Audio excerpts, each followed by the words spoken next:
Жолдықтар Лодағын бір Виктор Асановты күтіп атқан. Күтіп сөзден әлі бір топ маскача атлетического сложения адамдар келіп. Кейіншілі көрдік, бір жетіміште адам екен. Дел емнеге тыныштықты бұзып атасыңар, емнеге Мышкан алдында митинг өткөрүп атасыңар деп мындай. Мен сұрағанша ол байлымды ұрғалап düştü. Анан жүрешке чыгып сүйлөшөбүз деп автобусга салып, белгисиз тарап калып кетебиз, ошоктон разборка кылабыз деп аракет кылышты. Анан алардын эмеси ушул эмне үчүн шайлоо бүттү, аны моюнга алгыла, силер жеңилдиңер, биз уттук, жаңы 3-4 жашта, силер бизге ороо көрсөтүшүңөр дейт. Эмне үчүн эл Мышканын алдына чыгат? Эми чыгат, окугун. Силердин кандай окууңар бар? Жеке менчик. Жерге кирип адамдарды курктуңар. Дедим, мен аны алдында сөз болгон жокмун. Жуплашып отуруп келип, анан главарь качып кетти. Адамдар келип калды. Эми ол уруп, күч көргөзүп аткан экөөчө эле болду. Экөөчө болду. Калгандары мындай топурап жүргөн адамдар, эми алар ушинтип эле туруп калышты, байке болду деп. Анткени алар ошо милиция келип калды деп ойлошуп окшойт. Бирок жакын жерде милицияда турган алардын бирөөсү басып келген жок. Мен ушуну басап эле билем. Бирөөсү басып келген. Атайын кирип, чакырып, аны мүшүн гана келишти. Бул саясий террор. Саясий мотив менен адамга кол салып, урдап кеткенге аракет кылышты. Эгерде алар урдап кетип, азырга тоого чыксак, эмне болот деп анын жыйынтыгын айтыш кыйын. Мына бүгүнкү бийликтин жүргүзүп жаткан саясатынын инструменттери ушундай. Президенти коркутту, Гекинмиси коркутту. Алардын телевиденияларын чыгып алып, оппоненттерин өлтүрүш керек, асыш керек, атыш керек, өртөш керек деп чакырышты. Аларды кояй деп иш козгогондун ордуна алар кызматтан кызматка көтөрүлүштү. Мынакей азыр алар келишип, саясий оппоненттерди издеп жүрүп, табышып, менин бул жерге келердин кечкиндери билген эмес. Демек, атайын кызматка кимдир бирөөлөр аларды ушул жака направить этишти. Мына ушул жака мындай келишти. Мен жана да айттым, президент Садыр Жапаровдун экинчи жолу уят кылышты. Биринчи борбордук шайлоо комиссиясы уят кылса, экинчиси мына шайлоонун жыйынтыгын борбордук шайлоо комиссиясы чыга элек. Президент өзү суранып атат, чыксын деп. Жок, булар шайлоо бүттү, силер эмне үчүн нааразы болосуңар? Ушуну мындай моюнга алышыңар керек. Биздин заман келди деп айтып жатышат. Заказчикти кимди ойлойсуз? Эми заказчик менен сурадым алардан, силер кимге добуш бердиңер, эмне мынча уюп атасыңар? Точно менин шайлоочуларым эмес да. Шайлоочулар, уткан партиялар, биздин партиялар дейт, жаштар дейт, жаңылар дейт. Ушулардын заманы келди дейт. Анан уюшулуп келишти, автобустар менен келишти, топурап кетишти. Алар коркуттук деди, коркуткан жок. Садыр Жапаровдун авторитетин кетиришти. Анын шайлоосуна элдин ишенимин кетирди. Эгерде силер тааныбасаңар, биз уруп сабап жүрүп койсо дагы шайлоонун жыйынтыгын таанытабыз деп жатышат. Ушул шайлоо, ушул шайлоонун жыйынтыгы. Эгерде Садыр Жапаров репутациясын калыбына келтирем десе, анда булар издеп табыш керек. Абдан катуу жазалаш керек. Мына кече жакында эл ынтымагы деген мындан 15 камашты. Мамлекеттик төңкөрүш кылат. Бүгүнкү келген бандиттер, эми башка айтып. Бул мамлекеттик стройду мамлекет түзүлүштүн конституциялык негиздерине сокку уруп атышат. Шайлоосу жок эле күч менен моюн баштырып, моюн илдете туруп, биз коркутуу жол менен Кыргызстанды башкарабыз деп. Мынакей бийликти басып алуу деген. Биз жана эл ынтымагынын балдары эмнеге камалганын билбейбиз. А бул жерде айдан ачык келип бийликти басып алабыз деп атат. Коркутуп алабыз деп атат. Баш ийдирип алабыз деп атат. Тикебаевдин сабасак, коркутсак, калгандары жөн эле кынк кетпей отуруп калат деп атат. Менин оюмча, Кыргызстанда менден башка да азаматтар бар.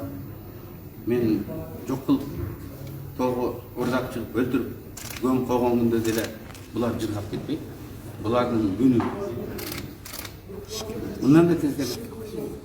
Булардын ушул кезге чейинки жасаган иштерине бул дагы тиги күнөөлөрдүн үстүнө күнөө болуп кошулмак. Мынакей сабатсыз адамдардын сабатсыз башкалыгы. Адамды мындай тиги зордук зомбулук менен саясий көз карашынан баш тартырабыз деп. Шайлоонун жыйынтыгы бүт элек. Бек мен сага звонок кылдым го. Азыр келем деп. Ошондон кийин эле мындай бастап кирип келип калышты. Камера бардан бери. Анысы бар. Анан эми Садыр Жапаров буларды табыштырат. Для него это вопрос чести. Для него это вопрос политического выживания. Мен ушинтип айттым, выживание. Болбосо иши жүрбөйт. Им жөнөткөн табыштыр. Токмоктон 4-5 автобус келди деп атат эле. Чүйдүн губернатору жөнөттү деп атат эле. Эртеменден бери ушундай сөздөр болуп атат. Билдиңиз беле ушундай сөздөр болуп? Сөздөр болуп аткан. Топурак дрон чактысы тиги Борбордук шайлоо комиссиясы алынып жүргөн. Башкасы дагы Борбордук антына жыйналып атат деген жерлер бар. Муну табыш оңой эле.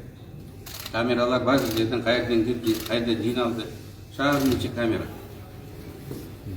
Эгерде ошолордун биринен да көрүнбөсө, анда бүгүнкү бийлик көз жумуп койду. Өзүлөрү уюштурган, өзүлөрүнүн айыбын өзүлөрү жаап атат деп айтсак болот. Мен мына бүткүл дүйнө шайлоонун жыйынтыгын көрдүм. Шайлоо ушундай өттү, шайлоонун жыйынтыгын ушинтип бекитебиз деп атат. Кантип мен эми ошо тиги шайлоо таза өттү деп айта алам.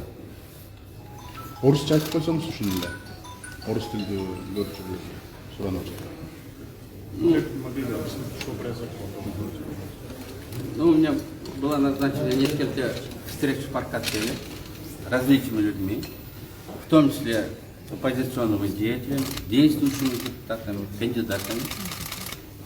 И неожиданно ворвалась большая толпа в масках, люди атлетического телосложения. Они возмутились, почему я вывел людей перед Центральной избирательной комиссией. И сужу тут руковожу по телефону. Начали, бить. Сильно ударили, да? Старались как можно сильно ударить, но я не терял, тем более духа или тем более сознания. Примерно сколько было? Где-то 70 человек. Ударов было около 10. 10, может быть, еще больше раз ударили. Насильно вывели на улицу, хотели посадить в автобус и увезти в неизвестном направлении. Угрожали, что там разберутся. Их претензии, что мы посмели не согласиться итогами выборов. Они говорят, что пришло их время, что новые люди, мы старое поколение, должны уйти в покой. Они говорят, что им нужно гражданское согласие и мир. Но сами таким бандитским образом устраивают разборки, заставляют людей отрекаться от своей позиции. Итоги еще не подведены. Центральные избирательные комиссии еще долго будут работать. Но для них, для этих бандитов, итоги уже известны. Они хотят закрепить итоги выборов не постановлением Центральной избирательной комиссии, а ударами кулаков. Угрозой террором, политическим террором хотят закрепить выгодные им результаты выборов. Я думаю, это сильно подорвало авторитет Садыра Жапарова, сильно подорвал доверие людей к итогам выборов И если они не будут найдены и наказаны, как